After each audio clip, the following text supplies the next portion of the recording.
Hello everybody.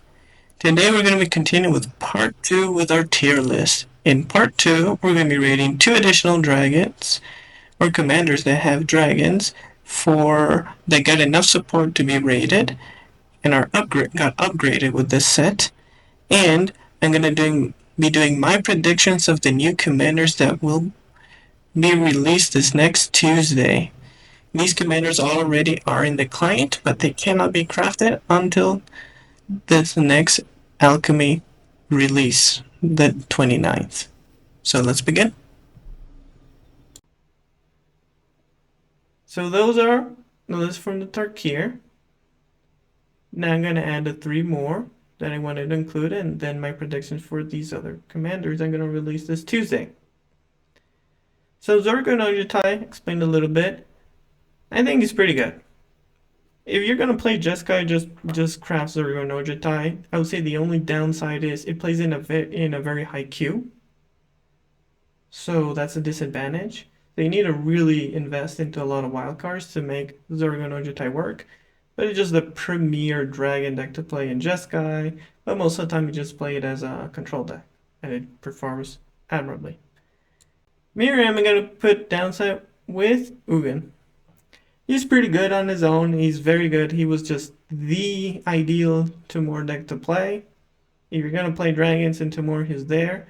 I would say the disadvantage of having him is the queue. He plays in a very high queue. So executing your game plan is pretty difficult. But you have all the tools. Because blue gives you counter spells, green gives you ramp, and red can help you out into aggressive decks. So you have all the tools to work. I do say that it does compete with Ureni, and we're going to see which of the two is going to be better in the queue, but you can just switch back and forth which of the two more dragons you want to play. So you have options. Rivaz of the Claw. Rivaz of the Claw is another excellent dragon deck. It's very good, makes mana so that you ramp. You can protect him decently. It's not very good into exiles, but if you get to the point where you play Rivaz, you play a dragon, and now the opponent has a tough choice. They either take out Rivaz, you can just replay him, or take out the dragon, and the next turn you can get him back because he can cast dragons from the graveyard, giving a finality counter. Finality, if they die again, then they get exiles, but pretty much you give your dragons 2 lives. So you're most likely winning the game if you get to that point. Plus you're in Rakdos, which is black and red. That's a lot of interaction. Very solid. Put him here side by side with Sarkhan and good. If you're going to choose between Sarkhan and Rivaz, which is better, it depends on what matchups you want to be better at. Rivaz is a lot better into aggro because black has a lot of early game removal, but Sarkhan is better into control because you have counter magic. You can play cheap counter magic, much easily protect your dragons. But both are great. Okay, now we're up to the list of the new commanders. They're gonna release this Tuesday. They're already in the client, but you can craft them on Tuesday. Okay, for the first one, we have Eshki, Temur's Roar, and Ureni of the Unwritten. Of these two, they're okay. The big problem is they're competing with Miirym and Ureni. Both are just better, almost in any way. Ureni is the worst. Miirym and Eshki can get counters, can be a little bit better, but she's pretty small. She's not really that worth to protect and incentivizes you to play expensive spells, which is fine. It's more of a commander card. I would definitely put these two. The dragon is okay in the 99, but I do think Eshki Temur's role is just replaceable. Almost every other Temur that can do what she does, but better, unfortunately. Next, we got ZurgoStormrender and Neriv Crackling Vanguard. Between these two, the problem is the other Zurgo that has a much better effect. You get to draw. I think this is just okay in the 99. As for Neriv, it's just too expensive for the effect. It is absolutely just a commander card. Brawl, you just have better things to do with all that mana. You can just play stronger dragons, a better commander. It's just way too overpriced for that effect. So those are my thoughts. We have Kotis, Sibsig Champion, and Teval the Balance Scale. So for Kotis, he's actually pretty good. You can play just high, good quality cards. They're just well statted. And he can recast them from the graveyard. So he has the effect that you exile 3 cards from your graveyard and can play a creature from that graveyard as an additional cost. Almost like an escape. Giving your creatures almost a escape 3. And that's not bad. You can just play him with mill. Mill if you see a good creature you want to cast and have the mana for it. Play him. He's nice. He's in 3 mana, so he's pretty easy to protect. You have hexproof from green and blue. You have counter magic. You have a couple of reanimation spells to bring him back, or just recast him at 5. He's going to look pretty strong, and you can play him with excellent value. So that's my prediction with Kotis. As for Teval, Balance Scale. This ring is interesting. He's a 4 mana 4/4, then when you mill 3 cards. And you may return a land from the graveyard to the battlefield, so that activates the second effect. When 1 or more cards leave your graveyard, create a 2/2 black zombie creature token. So the idea is to have delve effects, have effects that return. You can play cards from the graveyard, for example, Crucible World lets you play cards from the graveyard and get Teval's effect. So there's some interesting ways to make him work. If he gets to function, he's quite nice. He's pretty much a value machine if he survives. The problem is you have to survive. You have to set up the graveyard. You have to have good enchantments and artifacts to let you activate Teval's effect. Ideally do multiple effects a turn. And make sure Teval doesn't die. He costs 4, so it's not impossible to protect, but it's still very difficult. As for my predictions, I honestly think he's like the other Teval. They're gonna be good. You're gonna have games where you're gonna get to do the thing. You're gonna get an army of zombies. But there's still no guarantee you can win. You are a little bit slow because you need to set up your mill plan, then play your commander, hopefully he doesn't die, and then make an army of zombies. If you do, you have a good payoff. The other Teval just can straight up win the game, but this one's cheaper, so you have the 2 conditions. I think he's going to be okay. If you really like this effect, you can probably make him work, but he's no means a very powerful commander. It's just okay. Next, we got Elsha Threefold Master. This isn't just guy. It has trample and prowess, and when it deals combat damage to a player, you make that many white monk creature tokens with prowess.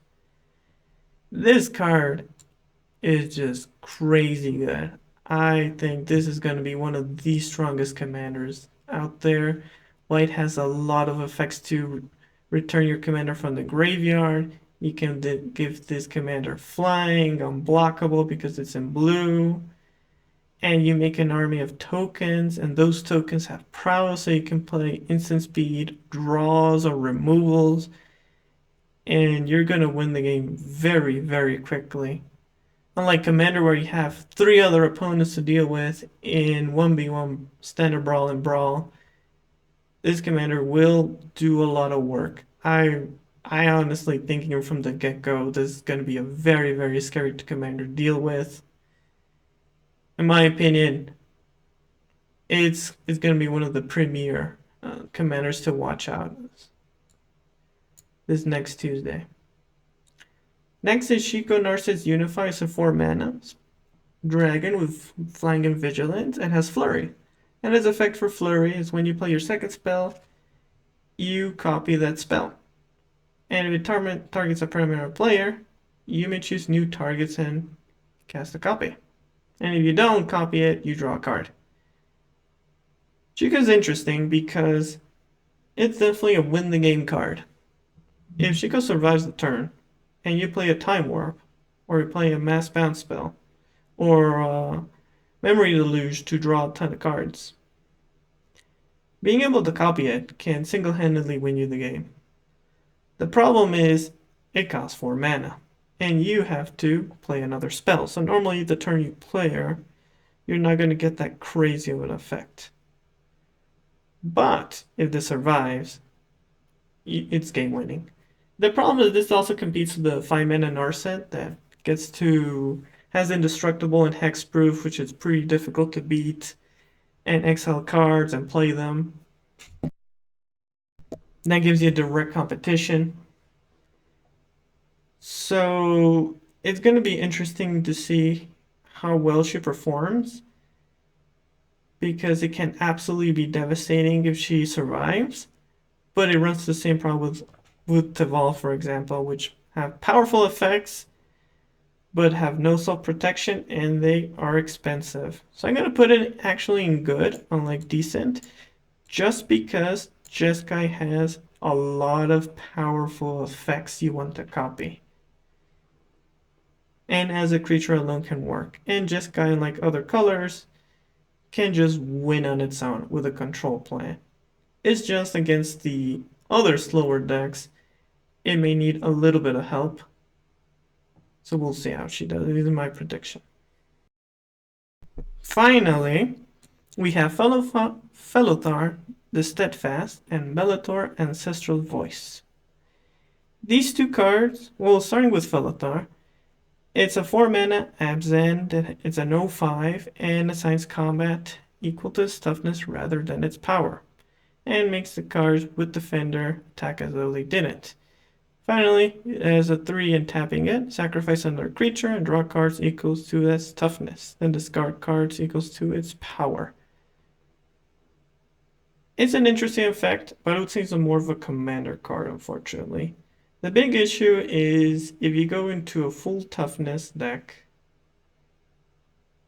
and you rely heavily on Felothar to do damage, the opponent will just do everything in their power to deny that. And there's a lot of ways to remove this commander. Another of the issues costs 4, not 3, so returning it from the graveyard becomes very difficult and can make your commander very expensive. In a game, you're lucky if you get to cast this 2, maybe 3 times. So that is the big disadvantage. I unfortunately think Felothar is more of a replaceable card. Just the full toughness strategy in Abzan is very slow. Aggressive decks will not get punished by hitting you because those creatures won't die. They have a lot of removal to deal with Felothar, and the game plan just becomes way too slow. And finally, Bellator's Ancestor's Voice. It has 2 effects. It's a 5 mana 3/5 with flying and lifelink at the beginning of end step. Put number 1/1 counters up to 1 other target creature. Then you can return a target creature card with mana less than or equal to the amount of life you lost this turn from the graveyard to the battlefield. The second effect is a little bit too much of extra steps to reanimate. Black has access to a lot of cards to return from the graveyard, cheap or expensive. So you don't really need the extra step to losing all that life. So that side, it would be that side alone, this card would be pretty bad. But the interesting effect is the first one, where if you gain life, you can put counters, almost like a Heliod effect.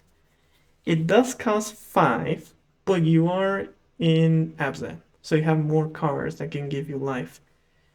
Life gain decks are pretty good, especially in Orzhov.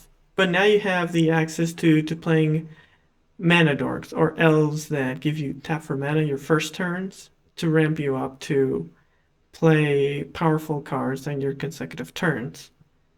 So you can go definitely for a life gain deck, then play your commander and pretty much as a finisher. So you don't really rely too much on your commander, it's just to finish that game where that decisive moment where you need to make another powerful creature. So even if the opponent in response takes out your commander, you get to activate the counters. So you make another creature stronger, and even if you're paying for 7, you can gain a bunch of life and make another creature become very powerful. Problem is you're pretty susceptible to board wipes because it's end step. No guarantee that the creature you're going to give counters will survive too, but you can make multiple threats.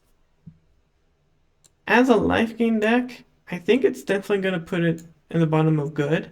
You can, my prediction is, if the life gain strategy will work, and there are a lot of decks that already do that, this is a pretty nice finisher. Problem, I would say the only downside is that 5 mana is a little bit too expensive. If this commander does not work, becomes too slow, it's because the cost is just too high. But you are in green, so it does help to solve one of the issues with life gain decks is they gain a lot of life, but they have bad stats. So Felothar helps that.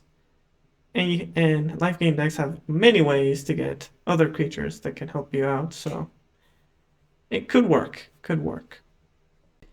So this is how the tier list and my thoughts of the new commanders and where would I rate in my initial impressions. So if you enjoyed the video, make sure to comment and subscribe, and also comment below what are your thoughts. Do you think a commander should be higher or lower? What are your experiences? Thanks for watching.